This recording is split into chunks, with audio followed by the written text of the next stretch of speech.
بسم اللہ الرحمن الرحیم۔ سورہ یوسف کا رکوع نمبر 5 اور 12ویں پارے کا رکوع نمبر 15 چل رہا تھا، اور ہم اس آیت تک پہنچے تھے، اس کی تفسیر یہاں تک پہنچے تھے، انی ترکت ملۃ قوم لا یؤمنون باللہ وہم بالآخرۃ ہم کافرون، آیت نمبر 37۔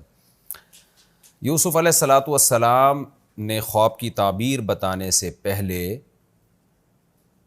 اپنا تعارف کروایا کہ دیکھو تمہارے پاس کھانا آئے گا، آتا ہے، میں تمہیں پہلے سے بتا دیتا ہوں، تم بھی یہ چیز نوٹ کر رہے ہو، یہ وہ علم ہے جو میرے رب نے مجھے دیا۔ تو پہلے یوسف علیہ السلام نا اپنا پیغمبر ہونا ان کے سامنے ثابت کر رہے ہیں۔ انسان کا انٹروڈکشن ہوتا ہے، وہ اپنا منصب بتاتا ہے، تو سامنے والا پھر اس کی بات غور سے سنتا ہے، اور پھر بتا رہے ہیں کہ مجھے جو اللہ نے یہ مقام عطا فرمایا کہ مجھے نبوت دی، مجھے وحی کے ذریعے پہلے سے علم ہو رہا ہے کہ میں تمہیں پہلے سے بتا دیا کرتا ہوں، یہ ایک معجزہ جو میرے ساتھ ہوا، یہ کیوں؟ اس لیے کہ میں نے ایسی قوم کی ملت کو چھوڑ دیا جو اللہ اور آخرت پر ایمان نہیں رکھتے تھے۔ یہ اسلام کی بیس ہے، اللہ اور آخرت پر ایمان۔ اس کی وجہ سے اسلام اور دیگر نظریات ایک دوسرے سے الگ الگ ہوتے ہیں۔ تو حضرت یوسف علیہ السلام نے بالکل اسلام کی بیسک بات بتائی ان کو، دین برحق کی بیسک نالج دی ان کو، اس دین برحق کا جو تعارف کروایا وہ بالکل بیسک، کہ خدا کے وجود پر ایمان، ایک خدا پر ایمان، اور موت کے بعد کی زندگی پر ایمان۔ تو بتایا کہ مجھے اللہ کی طرف سے یہ انعام اس بیس پہ ملا ہے۔ وَاتَّبَعْتُ مِلَّةَ آبَائِي، صرف چھوڑ دینا کافی نہیں ہے برے لوگوں کی ملت کو، بلکہ پھر صحیح ملت کو فالو کرنا بھی ضروری ہے۔ اس کے لیے یوسف علیہ السلام نے کیا فرمایا؟ میں نے اپنے باپ دادا کی ملت کو فالو کیا ہے، ابراہیم، اسحاق اور یعقوب۔ اور یہ باپ دادا برائے باپ دادا نہیں، بلکہ ان کے اندر ایک کوالٹی تھی جس کی وجہ سے ان کو میں نے فالو کیا ہے، ورنہ صرف باپ دادا ہونے کی بیس پہ کسی کو فالو کرنا یہ تو سبھی کر رہے ہوتے ہیں۔ تو میرے باپ دادا میں کوالٹی تھی، وہ کیا تھی؟ ما کان لنا ان نشرک باللہ من شیء، ہماری شان ہی نہیں ہے۔ میں نے بار بار بتایا نا، ما کان لنا، کانا یکون لنا جب آتا ہے اس کا مطلب یہ ہو ہی نہیں سکتا ہم سے، ہماری شان ہی نہیں ہے کہ ہم اللہ کے ساتھ کسی کو ذرا بھی شریک کریں۔ ذالک من فضل اللہ علینا، یہ اللہ کے جو ہم پر فضل ہیں ان میں سے ایک فضل ہے یہ کہ ہم شرک نہیں کرتے۔ وعلی الناس، اور یہ لوگوں پر بھی اللہ کا فضل ہے۔ کیا مطلب؟ اللہ نے شرک کو حرام قرار دیا، اور اللہ نے توحید پرست لوگ، ہم جیسے توحید پرست لوگ پیدا کیے تاکہ توحید دنیا میں زندہ رہے۔ تو یہ اللہ کا صرف ہم پر نہیں بلکہ لوگوں پر بھی فضل ہے تاکہ لوگ اس کو فالو کریں۔ وَلَكِنَّ أَكْثَرَ النَّاسِ لَا يَشْكُرُونَ، لیکن لوگوں میں اکثر لوگ شکر ادا نہیں کرتے۔ کیا مطلب؟ ناشکری میں یہ چیز بھی داخل ہے کہ آپ نعمت کی ناقدری کریں۔ کوئی آپ کو بہت قیمتی گفٹ دیتا ہے، آپ اٹھا کے اس کو پھینک دیں، تو یہ بھی نعمت کی ناقدری ہے۔ تو اللہ نے ہم کو توحید کی ایک نعمت دی ہے، اس عقیدے کے اختیار کرنے کا حکم دیا، تو لوگوں کو چاہیے تھا اس عقیدے کو لے لیتے، اس لیے کہ اس میں ان کا دنیا کا بھی فائدہ اور آخرت کا بھی فائدہ، لیکن لوگ شکر نہیں کرتے۔ کیا مطلب؟ اس نعمت کی ناقدری کی، اور یہ عقیدہ چھوڑ کر شرک والا عقیدہ انہوں نے اختیار کرنا شروع کر دیا۔ کیسا بہترین یوسف علیہ السلام نے اپنا تعارف بھی کروا دیا، اور کتنی بہترین انداز میں ان کو توحید جو دین برحق کی بیس ہے اس کی تبلیغ بھی کر دی، اور موٹیویٹ بھی کر دیا اس پہ۔ تو شروع میں موٹیویشن ہے، اس کے بعد پھر اس کے دلائل دے رہے ہیں۔ موٹیویشن ایسے ہے کہ اس عقیدے کو اختیار کرنے پر یہ انعامات مجھے ملے ہیں، قطع نظر اس سے کہ یہ عقیدہ صحیح ہے یا غلط ہے، یہ تو میں بعد میں بتاؤں گا، لیکن اس عقیدے کو اختیار کر کے فائدے کیا ہوئے ہیں؟ فائدے یہ ہوئے ہیں کہ مجھے وحی آنا شروع ہے، اور میں وحی کے ذریعے تمہیں بتا دیتا ہوں کہ تمہارے پاس کون سا کھانا آئے گا۔ یہ سب چیزیں میں پہلے سے تمہیں بتا رہا ہوں، یہ جو اللہ تعالیٰ کی طرف سے انعامات ہو رہے ہیں عقیدہ توحید کی وجہ سے ہو رہے ہیں، اور یہ صرف ہم پہ نہیں ہے، لوگوں پر بھی اللہ کا یہ بہت بڑا احسان ہے۔ تو اس سے ان کو عقیدہ توحید کی طرف لانے کی ترغیب دینا مقصد ہے۔ اب آگے عقلی دلائل دے رہے ہیں کہ کامن سینس کی بات ہے، یا صاحب السجنی، اے میرے جیل کے دوستو، ارباب متفرقون، تم خود بتاؤ بہت سارے خدا جو ایک دوسرے سے متفرق بھی ہوں، خیرون، وہ زیادہ بہتر ہے، یعنی ان کو معبود بنانا زیادہ بہتر ہے، ام اللہ، یا ایک اللہ، الواحد جو اکیلا ہے، القہار اور ہر چیز پر غالب ہے۔ یہ بھی بڑی زبردست انداز سے آپ نے عقلی دلیل دی ہے. اس کو کہتے ہیں عقل سے دلیل دینا، یعنی ایسی بات کرنا جو بالکل عقل کو اپیل کر رہی ہو. کیا مطلب؟ بہت سارے خدا چاہے وہ ایک جیسے ہی ہوں وہ بھی بہتر نہیں ہوتے. مالک ہمیشہ ایک ہوتا ہے. آپ کے بہت سارے باس ہو جائیں، ایک عورت کے جو ہے نا شوہر چونکہ عورت کے لیے بمنزلہ حاکم کے ہوتا ہے، بہت سارے شوہر ہو جائیں، یا گھر کا سربراہ بہت سارے ہو جائیں، ملک کے صدر بہت سارے ہو جائیں، ملک کے وزیر اعظم بہت سارے ہو جائیں، تو وہ بے شک آپس میں متحد اور متفق ہوں تو بھی ملک نہیں چل سکتا. اور ایک عام آدمی کنفیوز ہوگا کہ کس کی مانوں کس کی نہ مانوں میں. تو یوسف علیہ السلام کہہ رہے ہیں تم لوگوں نے جو ڈھیر سارے خدا بنائے ہوئے ہیں، وہ اس کا بھگوان وہ ہے، وہ والا دیوتا وہ ہے، فلانا کام کرنے کا وہ ہے. تو ایک تو بہت سارے ہونا ہی ٹینشن کے لیے کافی ہے. نمبر 2 وہ بہت سارے ہیں بھی متفرق، وہ سیم نہیں ہے، ایک جیسے نہیں ہیں. ہر شخص کا ایک الگ الگ جو ہے نا مشرکین نے وہ ذمہ داری سونپی ہوئی ہوتی ہے، یہ کرے گا، یہ کرے گا. تو یہ سارے جو ڈیفرنٹ قسم کے متفرق خدا ہیں جن کو پتہ ہی نہیں کہ کون سا خدا کس بات سے خوش ہوتا ہے، یہ بہتر ہیں یا ایک اللہ کہ اس کی 2 صفات ہیں. نمبر 1 ایک تو وہ ایک ہے. ایک کو معبود بنانا آسان ہے، اس میں انسان ایک سے دل لگانا آسان ہے، ایک سے اپنے راز و نیاز کی باتیں کرنا آسان ہے، ایک کے بارے میں یہ پتا ہو کہ سب کچھ یہی میرے مسئلے حل کرے گا، یہ آسان ہے. اور ایک تو اللہ کی ایک کوالٹی کیا ہے کہ وہ اکیلا ہے. نمبر 2 القہار، اور سب پر غالب بھی ہے، پاورفل ہے. اگر ایک ہوتا مگر پاورفل نہ ہوتا، جیسے سیاسی حکومتیں ہوتی ہیں نا، وزیر اعظم تو ایک ہی ہوتا ہے مگر اس کو پتہ ہی نہیں ہوتا کہ اس کے اختیارات ہیں کیا کیا، پاورفل نہیں ہوتا. ایک خدا ہے جو ہر چیز پر غالب بھی ہے، تو بہتر نہیں ہے کہ جو سب سے بڑا ہے اسی کو بس اپنا معبود بناؤ، سب کی اس کی سب پہ چلتی ہے، اس پہ کسی کی نہیں چلتی. تو بتاؤ تمہاری عقل کیا کہتی ہے. پھر آگے جب دونوں طرح سے دلائل دے دیے، موٹیویٹ بھی کر دیا ان کو توحید کے بارے میں، اور ایک خدا کے برحق ہونے کی عقلی دلیل بھی دی. اب جھوٹے خداؤں کی برائی بیان کر رہے ہیں. پہلے اصل خدا کی اہمیت آ جائے نا. دیکھیں یوسف علیہ السلام اگر شروع سے ہی شروع کر دیتے جھوٹے خداؤں کو برا بلا کہنا، تو وہ بدک جاتے کہ آپ تو ہمارے خداؤں کو برا بلا کہہ رہے ہو، آپ تو ہمارے معبودوں کو برا بلا کہہ رہے ہو. تو یوسف علیہ السلام نے بڑے ترتیب سے یہ کلام کیا کہ پہلے ان کو توحید کی نعمت کا نعمت ہونا بیان کیا کہ دیکھو ایک نعمت تو تم نے اپنی آنکھوں سے دیکھی ہے، میں تمہارے سامنے معجزے پیش کر رہا ہوں، یہ معجزے مجھے توحید کی برکت سے ملے ہیں. پھر عقلی دلیل دی کہ اس خدا کی اہمیت کا کیوں انکار کرتے ہو تم. اس کے بعد اب جیل کے جو قیدی ہیں وہ یہ سننے کے لیے تیار ہوں گے کہ ان کے معبودوں کو برا بھلا کہا جا سکے. پھر یوسف علیہ السلام نے ان کے معبودوں کی حیثیت بیان کی. ما تعبدون من دونه الا اسماء، تم عبادت نہیں کرتے اللہ کو چھوڑ کر مگر چند گڑے ہوئے نام ہیں، کوئی حقیقت نہیں ہے، نہ ان کے برحق ہونے پر کوئی عقل کی دلیل ہے، نہ کوئی خدا نے آسمان سے کوئی دلیل نازل کی ہے. ان ہی الا اسماء سمیتم وما تعبدون من دونه الا اسماء، ایسے نام ہیں سمیتموها انتم وآباؤکم جو تم نے اور تمہارے باپ داداؤں نے گڑھ رکھے. یعنی وہ یہ کہہ سکتے تھے نا کہ ہم بھی اپنے باپ دادا کو فالو کر رہے ہیں، جیسے آپ اپنے باپ دادا کو فالو کر رہے ہیں تو ہم بھی باپ دادا کو فالو کر رہے ہیں.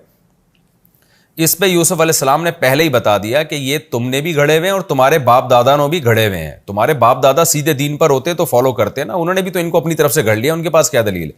تو نرے نام ہے، بے حقیقت نام ہے، ایسے ہی چند تم لوگوں نے اپنی طرف سے وضع کر لیے ہیں. ما انزل اللہ بہا من سلطان، اللہ نے ان کے برحق ہونے پر کوئی مضبوط دلیل نازل نہیں کی ہے. مضبوط دلیل کا ذکر اس لیے کیا کہ معبود کے برحق ہونے پر، کسی کو معبود قرار دینے پر تھوڑی سی دلیل کافی نہیں ہے. آپ اتنا بڑا عہدہ کسی کو دے رہے ہیں، اس کائنات میں معبود سے بڑا منصب کوئی نہیں ہے، اس سے بڑا منصب کوئی ہو ہی نہیں سکتا. تو کسی کو معبود بنانے کے لیے بہت مضبوط دلیل چاہیے، اس کے بغیر آپ تھوڑی معبود مانیں گے اس کو، کیونکہ معبود ماننے کا مطلب یہ کہ A to Z پھر اپنے آپ کو اس کے حوالے کرنا پڑے گا آپ کو. اس لیے یوسف علیہ السلام کہہ رہے ہیں کوئی مضبوط دلیل نہیں ہے. مطلب یہ نہیں کہ چھوٹی موٹی دلیل ہے، ظاہر معمولی سی دلیل بھی نہیں ہے، لیکن مقصد یہ تھا کہ اس کے لیے تو مضبوط دلیل ہونی چاہیے، وہ بھی نہیں ہے. ان الحکم الا للہ، حکم نہیں ہے صرف مگر اللہ کے لیے. تو حکم تو اللہ کا چلے گا، تو اللہ جو کہے گا ہمیں وہ کرنا ہے. وہ کیا اللہ کہے گا؟ امارا اللہ تعبدوا الا ایاہ، اس اللہ نے ہمیں حکم دیا ہے کہ تم اس کی عبادت مت کرو مگر صرف اسی اللہ کی، غلامی تم نے صرف اسی اللہ کی کرنی ہے، اس کے علاوہ کسی اور کی غلامی اور کسی اور کی عبادت کا کوئی تصور نہیں ہے. ذالک الدین القیم، یہی ہے برحق دین، یہی ہے برحق دین. یہ میں یہی کا ترجمہ کیوں کر رہا ہوں؟ ذالک مبتدا ہے اور الدین میں الف لام داخل ہے، تو یہ حصر کا اگر یہ ہوتا نا ذالک دین، یہ ایک دین ہے، پھر اس کا ترجمہ ہوتا ہے یہ ایک دین ہے. تو یہاں الف لام لگا، اس کا مطلب یہی دین ہے، القیم برحق، تو صرف یہی ایک برحق دین ہے. اور ولیکن اکثر الناس لا یعلمون، لیکن اکثر لوگ اس بات کو نہیں جانتے. کیسی خوبصورت تبلیغ کی یوسف علیہ السلام نے، بڑی جامع، بڑی معنی. اب وہ کان لگا کے بیٹھے ہوئے ہیں کہ ہم نے یوسف علیہ السلام سے تعبیر پوچھنی ہے کہ خواب کی تعبیر تو بتائیں. یوسف علیہ السلام ان کے اس شوق کا فائدہ اٹھا کر تبلیغ کر رہے ہیں ان کو. اب یوسف علیہ السلام نے تعبیر بتائی. یا صاحبی السجن، اے جیل کے ساتھیو، اما احدکما، بہرحال تم دونوں میں سے ایک، فیسقی ربہ خمرا، وہ اپنے مالک کو شراب پلائے گا، یعنی رہائی ملے گی اس کو، مقدمے سے بری ہو جائے گا، اور جیسے پہلے شراب پلایا کرتا تھا اسی طرح سے پلاتا رہے گا. وَأَمَّا الْآخَرُ، اور جو دوسرا ہے، فَيُصْلَبُ، اسے سولی پر لٹکا دیا جائے گا. فَتَأْكُلُ الطَّيْرُ مِنْ رَأْسِهِ، اور پرندے اس کے سر سے نوچ نوچ کے کھائیں گے. اس کی لاش لٹکی رہے گی کئی دنوں تک اور پرندے اس کے سر سے کھاتے رہیں گے. قُضِيَ الْأَمْرُ، وہ معاملہ، الذی فیہ تستفتیان، جس کے بارے میں تم مجھ سے سوال پوچھ رہے تھے، الامر قضیہ، وہ معاملہ فیصلہ کر دیا گیا ہے. یعنی جو میں نے بتایا ہے الامر، جس کے بارے میں تم پوچھ رہے تھے، جو میں بتا چکا ہوں، یہ والا معاملہ جو ہے یہ فیصلہ کر دیا گیا. کیا مطلب؟ ایسا اب ہو کے رہے گا، ایسا نہیں ہو سکتا کہ اب یہ معاملہ نہ ہو. اس کو ایک کو رہائی ملے گی، وہ شراب پلائے گا بادشاہ کو، اور دوسرے کو بہرحال لٹکایا جائے گا. اب اس میں یہ یعنی یہ 100% یہی تعبیر ہے، یہ مطلب ہوا اس کا. وقال للذی ظن انہ ناج منہما، خواب کی تعبیر یوسف علیہ السلام نے بتا دی. اب ہمیں اس کا تذکرہ نہیں ملتا کہ ان دونوں نے اسلام قبول کیا یا نہیں کیا، دین برحق کو مانا یا نہیں مانا، یہ اللہ ہی جانے.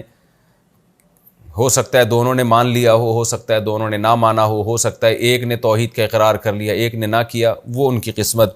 وقال للذی، لیکن یوسف علیہ السلام نے کہا اس شخص سے جس کے بارے میں یوسف علیہ السلام کو خیال تھا کہ اب وہ اس کو نجات ملے گی اور وہ رہا ہو جائے گا، اس سے کہا انہ ناجم منہما، کہ ان دونوں میں سے یہ نجات پائے گا. اس کو کہا اذکرنی عند ربک، آپ بادشاہ کے سامنے، اپنے مالک کے سامنے میرا تذکرہ کیجئے گا.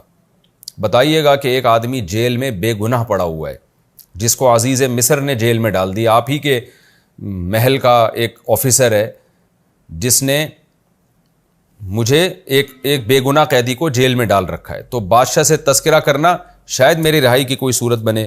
لیکن فانساہ الشیطان ذکر ربہ، شیطان نے اس کو بھلا دیا بادشاہ کے سامنے یوسف کے تذکرے سے.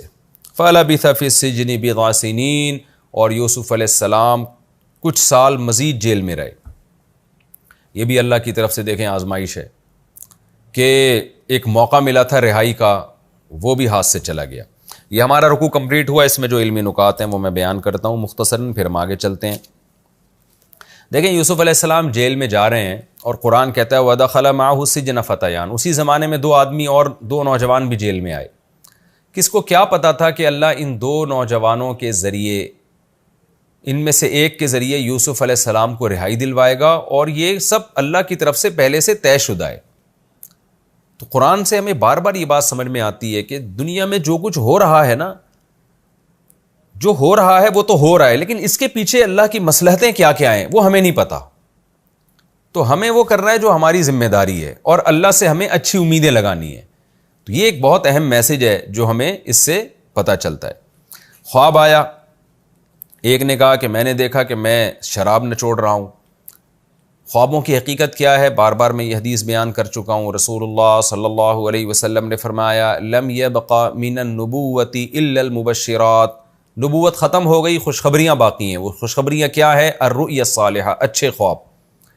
تو اس سے اس پوری رکوع سے ہمیں پتہ چلتا ہے کہ جیسے شروع میں پیغمبر کو خواب آیا نا کہ 11 ستارے سجدہ کر رہے ہیں، تو وہ تو 100% برحق تھا. اسی طرح بعض دفعہ ایک عام آدمی کو بھی خواب آتا ہے اور وہ سچا نکلتا ہے، بلکہ کافر کا خواب بھی بعض دفعہ سچا ہوتا ہے.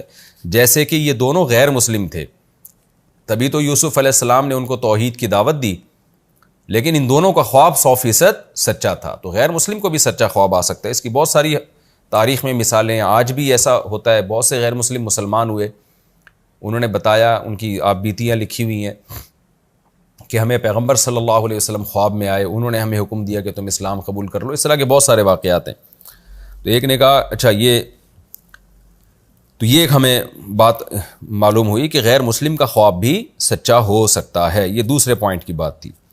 تیسری بات پوائنٹ کی ہے کہ یوسف علیہ السلام نے انہیں یہ کہا تعبیر بتانے سے پہلے کہ تم بتاؤ کہ تمہارے پاس جو کھانا آتا ہے میں تمہیں پہلے سے بتا نہیں دیتا. یوسف علیہ السلام نے ان کو پہلے سے بتا دیا کرتے تھے آج یہ آئے گا, آج یہ آئے گا. تو یوسف علیہ السلام ایک طرح کی اپنی تعریف کر رہے ہیں. اس سے پتہ چلتا ہے کہ بعض دفعہ اپنے اندر کوئی کوالٹی آپ کے اندر ہو, اس کا پیش کر دینا یہ ہمیشہ ریاکاری یا شو بازی نہیں کہلاتا. بعض دفعہ اس کی ضرورت ہوتی ہے. ہمارے ہاں کیا ہوتا ہے, کوئی آدمی اگر غلطی سے اپنے منہ سے اپنی ذرا سی بھی تعریف کر لینا تو لوگ ایک واویلا کھڑا کر دیتے ہیں. بعض دفعہ آپ دلوں کے حالات لوگوں کے نہیں جھانک کے دیکھ سکتے. بعض دفعہ انسان اپنا انٹروڈکشن اس لیے کرواتا ہے کہ سامنے والا اس کی بات غور سے سنے. یوسف علیہ السلام میں آپ دیکھیں کتنی تواضع تھی. زنا سے بچنے کے لیے کہہ رہے ہیں اللہ اگر تو نے مجھے نہیں بچایا تو میں نہیں بچ سکتا. اور آگے بھی آئے گا تواضع کے واقعات یوسف علیہ السلام کے کہ بھئی اللہ نے بچایا تھا تو میں برائی سے بچ گیا. تو یہاں بھی یوسف علیہ السلام جب اپنی تعریف کر رہے ہیں اور ساتھ میں پھر یہ بھی کہہ رہے ہیں ذالکما مما علمنی ربی, یہ میرا کمال نہیں ہے, یہ تو میرے رب نے مجھے بتایا ہے. لیکن بہرحال بتایا تو مجھے ہے نا, اور مجھ پر تو احسان کیا, تو اس احسان کو بیان کرنے میں کوئی حرج نہیں ہے اگر اس میں کوئی بڑی مصلحت ہے. آج لوگ مجھ سے مسئلہ پوچھ رہے ہوتے ہیں کہ جی ہمارے ابا اپنے فضائل ہمارے سامنے بیان کر رہے ہوتے ہیں کہ بیٹا میں نے تمہیں ایسے پالا, یوں کیا, میری اطاعت کرو. تو ابا اپنی تعریفیں کیوں کر رہے ہیں ہمارے سامنے؟ ایک کیس میرے پاس ایسا بھی آیا. تو میں نے کہا بھائی آپ نالائقی کر رہے ہو تو باپ بتائے گا نا کہ میں نے آپ پر احسانات کیے, تو ان احسانات کا تقاضا یہ ہے کہ اب آپ میری اطاعت کرو. تو ایسے موقع پہ احسان بیان کر دینا یا ایسے موقع پہ اپنی فضیلت بیان کر دینا اس میں کوئی گناہ نہیں ہے. اپنے فضائل بیان کرنا اس وقت گناہ ہے جب اس میں کوئی بڑی حکمت نہ ہو اور آپ کا مقصد شو مارنا ہو. یہ اس صورت میں بہرحال یہ ناجائز ہے. اور اس میں چوتھے نقطے کی بات یہ تبلیغ میں مصلحت, کہ ایسا ہی نہیں کہ جب آپ چاہیں جس کو چاہیں دعوت دینا شروع کر دیں. یوسف علیہ السلام ان کے پاس جیل میں کتنا عرصہ رہے, دعوت نہیں دی انہوں نے, لیکن یہاں کیسے بہترین دعوت دی ہے, موقع مل گیا. کیوں؟ اب دعوت پھینکنے والی بات نہیں ہے بلکہ اب آپ کو پتہ ہے کہ یہ لوگ میری بات کو غور سے سنیں گے. میرا اکثر معمول ہے کہ لوگ مجھے کہیں شادی بیاہ میں بلائیں تو ایک تو میں جاتا کم ہوں, لیکن کہیں جانا بھی ہو تو میں وہاں بیان کرنا میں نے چھوڑ دیا ہے. بہت لوگ اصرار کرتے ہیں کہ جی آج ولیمے کی دعوت ہے اس میں آپ بیان کریں, شادی کی دعوت ہے اس میں آپ بیان کریں. میں نے بہت تجربہ کیا ہے کہ لوگ آئے ہوتے ہیں دھوم دھڑکے کی نیت سے, کھانے پینے کی نیت سے, وہاں مولانا صاحب کا 1 گھنٹے کا بیان ہو جائے, لوگ پریشان ہونا شروع ہو جاتے ہیں, توجہ نہیں دے رہے ہوتے. تو یہ بھی ایسا ہی ہے کہ آپ ایسی محفل میں جا کے بات نہ کریں جہاں لوگ آپ کو لفٹ نہیں کرا رہے, بات سن نہیں رہے ہیں. وہاں اس کی علامت ہوگی آپ دین کی بات پھینک کے آ رہے ہیں. وہاں اعلان ہو جانا تو ٹھیک ہے جی فلاں جگہ فلاں کا بیان ہوگا آپ وہاں تشریف لے آئیں, لیکن علماء کو اپنی بات کو پھینکنا. شادی بیاہ میں کیا ہوتا ہے, لوگ گول کرسیوں میں بیٹھے ہوئے ہوتے ہیں, اتنا بھی نہیں ہوتا کہ جو بیان کر رہا ہے اس کی طرف رخ کر کے بیٹھ جائیں. تو ایسے دین کی بات کو جا کے اسی طرح پھینک کے آ جانا, کوئی سن نہیں رہا, توجہ کسی کی نہیں ہے, تو یہ اپنی بات کو اپنی ویلیو گرانا, اپنے دین کی ویلیو گرانا. اپنی ویلیو تو مقصود نہیں ہوتی لیکن اس سے مقصد تو دین کی ویلیو ہے نا. تو یہ بھی ایک اہم بات ہے کہ ہر وائس کو ہر جگہ بیان نہیں کرنا چاہیے. بیان کا ایک موقع ہوتا ہے, وہ دیکھے کہ لوگ ابھی متوجہ ہیں یا نہیں ہیں. متوجہ نہیں ہیں تو پہلے ان کو متوجہ کرے اچھی طریقے سے. اسی طرح ایک شادی میں نے دیکھا کہ ایک بڑے خوش لوگ بیٹھے ہوئے ہیں کھانے کے انتظار میں, جو شادی بیاہوں میں ہوتا ہے. تو وہاں ایک مولانا صاحب کو بلایا گیا دعا کرانے کے لیے. انہوں نے اتنی لمبی رو کے دعا کرائی, آدھا گھنٹہ, او چیخو پکار, وہ روئے جا رہے ہیں. تو مجھے یہ بھی بہت عجیب سا لگا کہ یہ محفل نہیں ہے رونے دھونے کی, یہ خوشی کا موقع ہے. تو آج ہم دیکھتے نہیں ہیں کہ کون سی بات کہاں کرنے کی ہے. یہ تو رونے, اور لوگ رو بھی نہیں رہتے, لوگ تیار ہو کے, خواتین جو اپنے جب ہوں گی وہ پردے کے پیچھے, تو وہ تو اتنا میک اپ لگا کے آئی ہوئی ہوتی ہیں, وہ تو ایک آنسو ان کا نکلے تو سارا میک اپ خراب ہونے کا خطرہ ہوتا ہے. تو مجھے بہت عجیب لگ رہا تھا کہ یہ مولانا صاحب کو کیا ہو گیا, یہ کوئی موقع ہے رونے دھونے کا؟ تو ہر اچھی بات ہر جگہ کہنے کی نہیں ہے, ہر اچھا عمل ہر جگہ کرنے کا نہیں ہوتا, مصلحت حکمت یہ ساری چیزیں دیکھنی پڑتی ہیں. تو یہ ہمیں یوسف علیہ السلام کے اس واقعے سے پتہ چلتا ہے کہ اتنا عرصہ یوسف علیہ السلام تلاش میں تھے, موقع ملا تو بتاؤں گا. دیکھیں اگر یوسف علیہ السلام شروع میں ہی تبلیغ شروع کر دیتے تو ہو سکتا ہے وہ چڑ جاتے, وہ کہتے ہیں یار اس بندے, وہ تعبیر ہی پوچھنے نہ آتے, کہتے ہیں بھائی اس بندے سے تعبیر نہ پوچھو, تعبیر پوچھو گے نا یہ اپنی پھر دوبارہ سے تبلیغ شروع کر دے گا. تو اس بات کا بھی خطرہ موجود ہوتا ہے. تو اس لیے یوسف علیہ السلام نے موقع دیکھ کے تبلیغ شروع کی, اور پھر کتنا بہترین انداز. اس تبلیغ میں بھی آپ دیکھیں, یہ ہم پانچواں پوائنٹ ہم اس کو کہہ سکتے ہیں, اس میں بھی یہ نہیں کہ یوسف علیہ السلام نے پہلے ان کے معبودوں کو غلط قرار دینا شروع کر دیا. شروع میں یہ بھی کہہ سکتے تھے کہ تمہارے گڑھے ہوئے معبود ہیں, ان کی کوئی حقیقت نہیں ہے, تو اس سے بھی وہ ایک دم غصے میں آ سکتے تھے. تو یوسف علیہ السلام نے پہلے یہ بتایا کہ توحید کے فائدے کیا ہیں. توحید کا فائدہ یہ ہے کہ ہمیں نعمتیں ملی ہیں, مجھ کو نبوت مل گئی, اور میرے باپ دادا پر بھی اللہ کا احسان ہوا, توحید کا یہ فائدہ ہے, تو تم بھی توحید پر عمل کرو, دنیا اور آخرت کی برکتیں ملیں گی. اور دوسرا پھر شرک کے جائز ہونے پر اللہ نے کوئی دلیل نازل نہیں کی اس پر, آخر میں تم ان کے معبودوں پہ آئے ہیں کہ تم جس کی بات کر رہے ہو بتاؤ ان کے برحق ہونے کی کیا دلیل ہے. تو داعی کو اور مبلغ کو بہت ہوشیار رہنا چاہیے, تبلیغ کا موقع بھی صحیح ہو اور تبلیغ کا طریقہ بھی صحیح. علماء نے اس کو سمرائز کیا اس طرح سے کہ موقع دیکھ کے بات کی جائے, اور بات بھی سلیکٹڈ الفاظ ہوں, بات کیا کرنی ہے اور کس وقت کرنی ہے, ان دونوں چیزوں کا جب تک آپ سوچ بچار کے فیصلہ نہ کریں اس وقت تک آپ کو تبلیغ کرنے کی اجازت نہیں ہے. تو یہ بھی اہم پوائنٹ کی بات تھی. پانچواں یا چھٹا پوائنٹ کیا ہے کہ ذالک الدین القیم, کہ صرف یہی سیدھا دین ہے. آج آپ کو پتہ ہے اتحاد بین المذاہب کے نام پہ اور جوڑ پیدا کرنے کے لیے اور محبتوں کو فروغ دینے کے لیے لوگوں نے سب چیزوں کو, سب مذہبوں کو خلط ملط کرنا شروع کر دیا ہے کہ بھئی یہ بھی ٹھیک ہے تو یہ بھی ٹھیک ہے, وہ بھی ٹھیک ہے تو وہ بھی ٹھیک ہے. آپ نے دیکھا کچھ لوگ بہت ہی براڈ مائنڈڈ قسم کے ہو گئے ہیں کہ سب لوگوں کے ساتھ ہی بھئی بنا کے رکھو, سب مذہب ٹھیک ہیں, ہر مذہب کی اچھی اچھی بات لے لو. یوسف علیہ السلام نے کیا کہا, ذالک الدین القیم, جس دین کی میں تمہیں دعوت دے رہا ہوں یہی سیدھا دین ہے. کیا مطلب اس کے علاوہ سب غلط ہے؟ تو اسلام کے نظریے میں لچک نہیں ہے, خوب سمجھ لیں. قرآن نے 2 جگہ یہ بات کہی ہے, وَمَن يَبْتَغِ غَيْرَ الْإِسْلَامِ دِينًا فَلَن يُقْبَلَ مِنْهُ, جو اسلام کے علاوہ کسی اور مذہب کو اختیار کرے گا ہرگز قبول نہیں کیا جائے گا, اور وہ آخرت میں خسارے والوں میں سے ہوگا. دوسرا اس قرآن میں کیا ہے, ان الدین عند اللہ الاسلام, دین اللہ کی نظر میں صرف اور صرف اسلام ہے. تو اسلام کا یہ واضح دعویٰ ہے کہ اسلام کے علاوہ کسی اور راستے کو برحق نہیں سمجھتا اور جہنم کا راستہ سمجھتا ہے. تو اس لیے جوڑ پیدا کرنے کے لیے اسلام کی باؤنڈری سے ہی نکلنا شروع کر دیں آپ, یا ایسی چیز کو اسلام میں داخل کر دیں جس کا اسلام سے تعلق نہیں ہے, اس کی آپ کو اجازت نہیں ہے.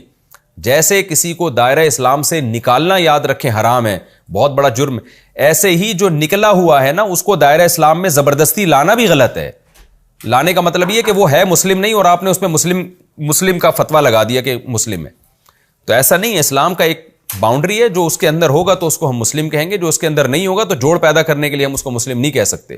لوگ کہتے ہیں نا قادیانیوں کو آپ مسلم کہہ دیں, نہیں کہہ سکتے بھائی, اسلام کے بنیادی عقائد ہیں ان کے خلاف, تو وہ غیر مسلم ہے, کافر کہلائیں گے وہ. تو یہاں بھی ایسا ہی ہے کہ بتا دیا کہ صرف یہی دین ہے, اس کے علاوہ کچھ بھی نہیں ہے. ہاں یہ ضرور ہے جوڑ پیدا کرنے کے لیے انسانیت کے ناطے سے غیر مسلم کے ساتھ آپ اچھا سلوک کریں, اس کی خدمت کریں, لیکن اس کے مذہب کو صحیح کہنا شروع کر دینا یا اس کی مذہبی رسومات میں شرکت شروع کر دینا, اس کی آپ کو اجازت نہیں ہے. اور یہ جو یوسف علیہ السلام نے فرمایا قضی الامر الذی فیہ تستفتیان, جو تم مسئلہ مجھ سے پوچھ رہے ہو اب جو میں نے تعبیر بتائی ایسی ہی ہوگی. اب تو خوب سمجھ لیں, خوابوں کی تعبیروں کے بارے میں ایک صحیح حدیث ہے جس میں آپ صلی اللہ علیہ وسلم نے فرمایا خواب اس وقت تک لٹکا رہتا ہے جب تک اس کی تعبیر نہ بتا دی جائے. تو جو تعبیر بتا دی جاتی ہے پھر وہی نکلتی ہے, بشرطے کہ سچا خواب ہو, ایسا ہی نہیں کہ الٹے سیدھے خیالات آ رہے ہیں.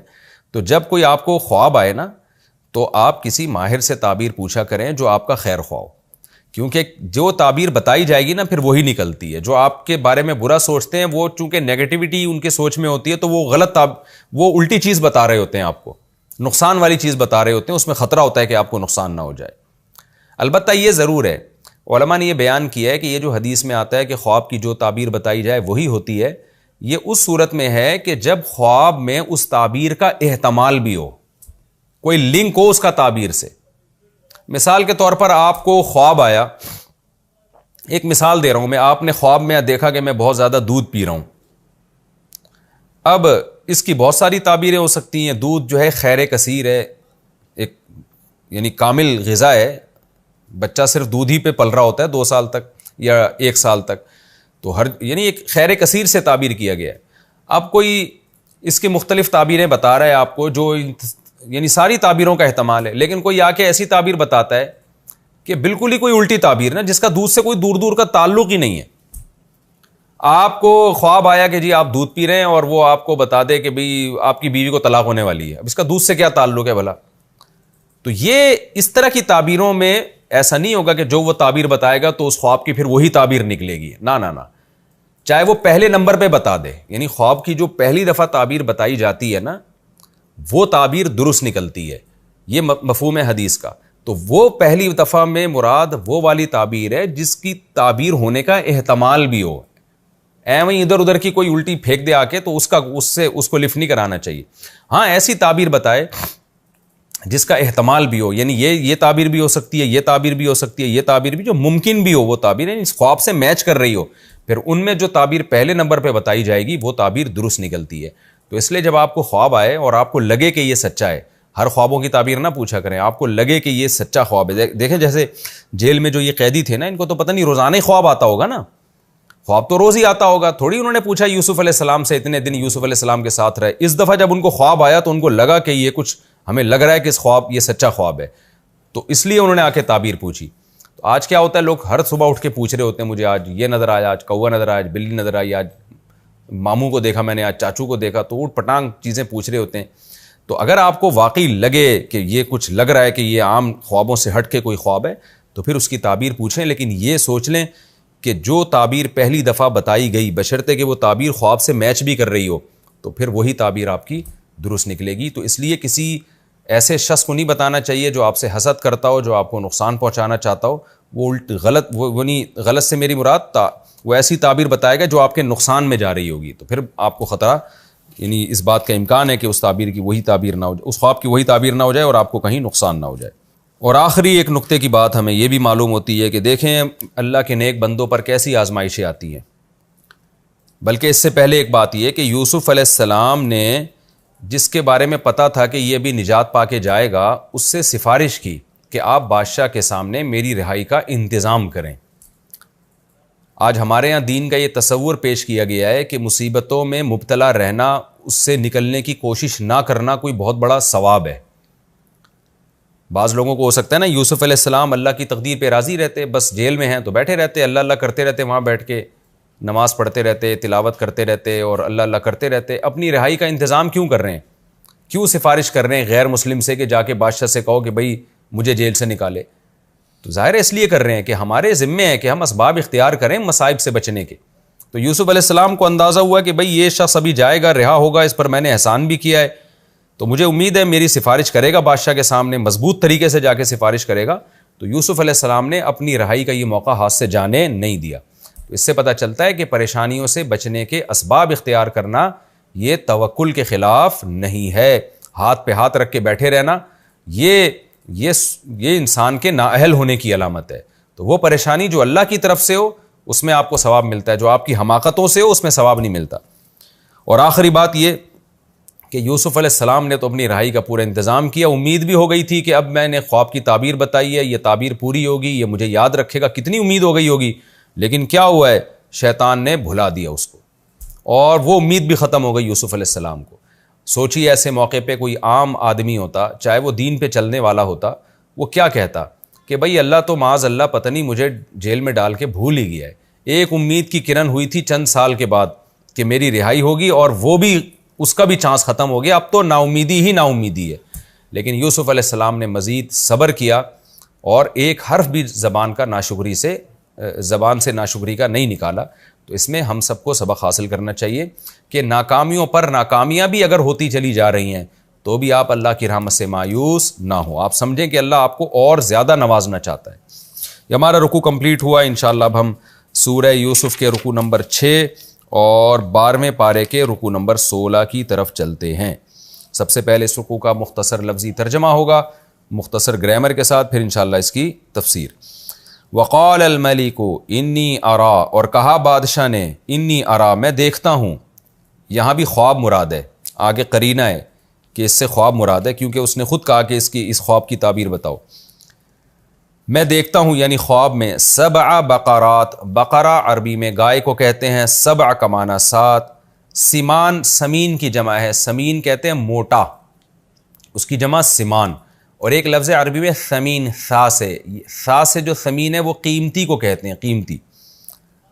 انی ارا 7 بقرات سمان، میں دیکھتا ہوں 7 موٹی گائیں، یأکلہن، کھا رہی ہیں ان کو، 7 عجاف، پتلی گائیں، دبلی گائیں، و7 سنبلات، اور 7 میں خوشے دیکھتا ہوں. سنبل کہتے ہیں خوشہ جس کے اندر گندم ہوتا ہے نا، یا دانے ہوتے ہیں.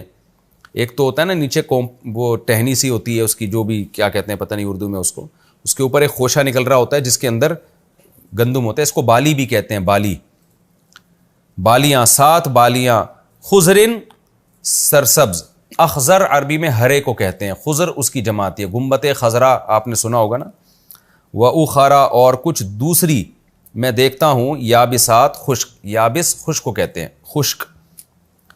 تو یابستن کا معنی مؤنث ہے، یہ یابستن، یابساتن اس کی جمع آتی ہے. کیا مطلب؟ بادشاہ نے کہا میں دیکھتا ہوں 7 موٹی گائیں جن کو 7 دبلی گائیں کھا رہی ہیں، اور 7 ہرے خوشے اور دوسرے 7 خشک خوشے. یعنی مراد یہ تھا کہ جیسے پتلی گائے موٹی گائے کو کھا رہی ہیں، ایسے ہی 7 خشک خوشے جو ہیں وہ تر و تازہ خوشوں کو بھی کھا رہے ہیں، ان کو لپٹ کے ان کو کھا رہے ہیں وہ. یعنی قرآن نے تو اجمال سے کام لیا نا، اس کا مفہوم یہ تھا اس کا کہ یہ اس نے مختصر بات کی تاکہ وہ آگے خود ہی سمجھ جائیں کہ جیسے پتلی گائے موٹی گائے کو کھا رہی ہیں، ایسے 7 خوشے بھی میں نے دیکھے جو خشک تھے وہ تر خوشوں کو کھا رہے ہیں. یا ایھا الملأ، اے درباریو، افتونی فی رؤیایا، فتویٰ دو مجھے. افتا یفتی، افتاءن کا معنی فتویٰ دینا، اکریموں کی طرح، اصل میں افتیو تھا. افتونی فی رؤیایا، رؤیا کہتے ہیں خواب کو، لیکن اصل میں رؤیا کہتے ہیں منظر کو. میں نے اس کی کافی ڈیٹیل سورہ یوسف کے شروع میں بتائی تھی کہ رؤیا کا اطلاق ہمیشہ خواب پر نہیں ہوتا، کوئی بھی سین کوئی بھی منظر اس پر ہوتا ہے، لیکن چونکہ یہاں یہ منظر خواب میں آیا تو اس لیے اس کو ہم خواب سے تعبیر کر رہے ہیں. افتونی فی رؤیایا، میرے خواب کی یہ جو میں نے منظر دیکھا ہے اس کا مجھے فتویٰ دو، یعنی اس کی تعبیر بتاؤ. ان کنتم للرؤیا، اگر تم اس طرح کے منظر کی یعنی اس طرح کے خوابوں کی تعبرون، تعبیر بتا سکتے ہو. عبر یعبرو، تعبیر بتانا. قالو، وہ درباری کہنے لگے، اضغاث احلام، یعنی ہذہ اضغاث احلام. اضغاث یہ جمع ہے ضغث کی، ضاد غین اور ثا. ضغث کہتے ہیں جو خش و خاشاک ہوتے ہیں نا، جو جھاڑو کے تنکے ونکے، ان کی گڈی کو کہتے ہیں. بہت سارے پراگندہ تنکے نہیں جمع ہو جاتے، ہم ایک گٹھری بنا لیتے ہیں اس کو ضغث کہتے ہیں، اس کی جمع اضغاث. اور احلام یہ حلم کی جمع ہے، حلم کی جمع ہے، حلم خواب کو کہتے ہیں، اس کی جمع احلام آتی ہے. تو کیا مطلب؟ اضغاث و احلام خوابوں کے پراگندہ گٹھیاں ہیں. یعنی یہ مطلب یہ کہ یہ خیالات کی جو خواب ہوتے ہیں نا، مختلف قسم کے آڑے ترچھے بہت سارے خواب ایک گٹھری کی شکل میں جو جمع ہو جاتے ہیں، یہ وہ ہیں. خلاصہ یہ کہ یہ جو امور سلطنت میں آپ سارا دن بیٹھ کے غور کرتے رہتے ہو اور مختلف چیزیں، تو ظاہر ہے وہ خواب میں مختلف قسم کے خوابوں کی اور خیالات کی ایک پوری گٹھری جمع ہو گئی ہے. جو اب گٹھری میں ایک تنکا ہوگا، ایک گھاس کا تنکا ہوگا، ایک جھاڑو کا تنکا ہوگا، ایک کچرے کا تنکا ہوگا، تو ایسی مختلف چیزیں گٹھری میں جمع ہو جاتی ہیں. تو اس طرح خیالات کی بھی کچھ گٹھریاں ہوتی ہیں. کہیں موٹی گائے آ گئی، اس میں کوئی پتلی گائے آ گئی، تو اس میں کچھ ہری خوشے آ گئے، تو کچھ جو ہے وہ سوکھے ہوئے خوشے آ گئے. تو یہ مختلف چیزیں جمع ہو گئی ہیں. وما نحن بتأویل الاحلام بعالمین، اور ہم اس طرح کے خوابوں کی تفسیر نہیں جانتے. اس آیت کے 2 مفہوم بیان کیے گئے. خیر یہ تو میں تفسیر میں بتاؤں گا کتنے مفہوم ہیں، ابھی صرف ترجمہ. وقال الذی، اور کہا اس شخص نے، نجات پائی تھی، منہما، جس نے ان دونوں میں سے، 2 بندوں میں سے جس ایک نے نجات پائی تھی نا، اس نے کہا وذکر، اور اس کو یاد آیا. اصل میں تھا اذ تکرا، ذکر سے نکلا ہے، ذکر سے باب افتعال میں گیا تو اذ تکرا. تو اذ تکرا کو ایک قانون ہے صرف اور نحو کا، اذ ذکر پڑھنا بھی جائز ہے. تو اصل یہ بن گیا وذکر، ورنہ یہ ذکر سے نکلا ہے، ذکر. اور اس کو یاد آیا بعد امتن، ایک وقت کے بعد. امہ ایک ٹائم کو بھی کہتے ہیں. ایک وقت کے بعد اس کو یاد آ گیا تو اس نے کیا کہا، انا انبئکم، میں تمہیں بتاؤں گا، بتاویلہ، اس خواب کی تعبیر. فارسلونی، نی کے بعد یا تھا جس کو حذف کر کے نون کے نیچے زیر دے دیا. ارسلو، بھیجو تم، نی، مجھے بھیجو، میں ابھی خواب کی تعبیر لے کر آتا ہوں. یوسفو، اے یوسف، ایھا الصدیق، اے سچے آدمی. صدیق دوست کو بھی کہتے ہیں لیکن وہ صدیق کہتے ہیں، یہاں مراد ہے سراپا سچ. ایک ہے صادق، صادق کہتے ہیں سچے کو، صدیق مبالغے کا صیغہ ہے. سراپا سچ، جس نے کبھی غلط بات کی نہیں ہے. خواب کی جو تعبیر بتائی وہ سچی ہوئی ہے، ہمیشہ سچ بولا ہے. ایھا الصدیق، اے سچے، افتینا، آپ ہمیں فتویٰ دیں، اکرم کی طرح. افتی تھا اصل میں، اکرم، اکرام کرو. افتی، فتویٰ دو آپ ہمیں. فی 7 بقرات، 7 گایوں کے بارے میں، سمان، جو موٹی تازی ہے، یأکلہن، ان گایوں کو کھا رہی ہیں، 7 7 عجاف، دبلی پتلی. و7 سنبلات، اور 7 خوشوں کے بارے میں، 7 بالیوں کے بارے میں بھی فتویٰ دو. خضرن، جو سرسبز ہیں، واخرى، اور دوسری جو بالیاں ہیں یابسات، وہ خشک ہیں. ان کے بارے میں آپ ہمیں فتویٰ دو، یعنی ہمیں تعبیر بتاؤ کیا ہے یہ. لعلی ارجع الی الناس، تاکہ میں، شاید کہ میں لوٹ جاؤں لوگوں کی طرف. لعلہم یعلمون، تاکہ وہ بھی جان لیں. قال، یوسف علیہ السلام نے فرمایا، تزرعون، تم زراعت کرو گے، یعنی کھیتی باڑی کرو گے. 7 سنین، 7 سال، دعبا، خوب رج کے، 7 سال تم خوب کھیتی باڑی کرو گے. فما حصدتم، حصد یحصد کا معنی ہوتا ہے کھیتی کا کاٹنا، حصید کٹی ہوئی کھیتی کو کہتے ہیں. فما حصدتم، پس جو کھیتی تم کاٹو. فذروہ، فا کا معنی تو ذرو، وذر یذرو کا معنی چھوڑ دینا، ترک کر دینا. فذروہ، اس کو تم چھوڑ دو، فی سنبلہ، خوشے کے اندر. جب تم کھیتی کاٹو گندم کی تو گندم کو اس یعنی جو کھیتی جو کٹی ہے نا جیسے گندم، اس کو اس کے خوشے کے اندر ہی چھوڑ کے رکھ دو، باہر نہ نکالو. الا قلیلا، سوائے اس تھوڑے سے گندم کے، مما، جو اس میں سے ہوگی، تاکلون، جس کو تم کھانا چاہتے ہو. جتنی کھانا چاہتے ہو وہ نکال لو، باقی ساری کی ساری اس خوشے کے اندر ہی چھوڑ کے رکھ لینا تاکہ خراب نہ ہو. ثم یاتی من بعد ذلک، پھر آئے گا اس 7 سال کے بعد، 7 7 مزید سال، شداد، بڑے شدید، شدید کی جمع شداد، بہت سخت 7 سال آئیں گے، یعنی قحط سالی کے. یاکلنا، یہ سال جو 7 آئیں گے، یاکلنا، کھا لیں گے، یضربنا کی طرح نا، جمع مؤنث غائبات، یہ سال کھا لیں گے، ما، اس خوراک کو، قدمتم، جو تم نے آگے بھیجی ہوگی، لہن، ان 7 سالوں کے لیے. یعنی ان پچھلے 7 سال میں جو اگلے 7 سالوں کے لیے تم نے خوراک اسٹور کی ہوگی نا، یہ اگلے والے 7 سال اس پوری خوراک کو کھا لیں گے، ختم کر دیں گے اس کو. الا قلیلا، سوائے اس خوراک کے یا ان دانوں کے یا ان گندم کے، مما تحصنون، جو تم نے محفوظ کر کے رکھی ہوگی تاکہ آگے اس سے دوبارہ گندم کا بیج سے گندم اگائی جا سکے. جو آگے یعنی مزید کاش کے لیے تم نے تھوڑے سے بیج محفوظ کر کے رکھے ہوں گے نا، ان کے علاوہ پچھلی اسٹور ساری گندم کا یہ اگلے 7 سال کھا جائیں گے. ثم یاتی من بعد ذلک عام، پھر آئے گا ان اگلے 7 سالوں کے بعد ایک سال، فیہ، جس سال میں یغاث الناس، لوگوں کو خوب بارشیں برسائی جائیں گی. غوث بارش کو بھی کہتے ہیں، مدد کو بھی کہتے ہیں. یغاثو کا معنی مدد کی جائے گی، یعنی خوب بارشیں برسائی جائیں گی. وفیہ، اور اس سال پھر یعصرون، لوگ خوب پھلوں کو نچوڑیں گے، یعنی انگوروں کو نچوڑیں گے اور پھلوں کو نچوڑیں گے. یہ ہمارا رکوع، ہمارا وقت چونکہ کمپلیٹ ہو چکا ہے، تو انشاءاللہ پھر اگلے ایپیسوڈ میں اس کا ترجمہ ہمارا ہو چکا ہے. اگلے ایپیسوڈ میں سورہ یوسف کا رکوع نمبر 6 اور 16 انشاءاللہ میں اس کی تفسیر شروع کروں گا. وما علینا الا البلاغ.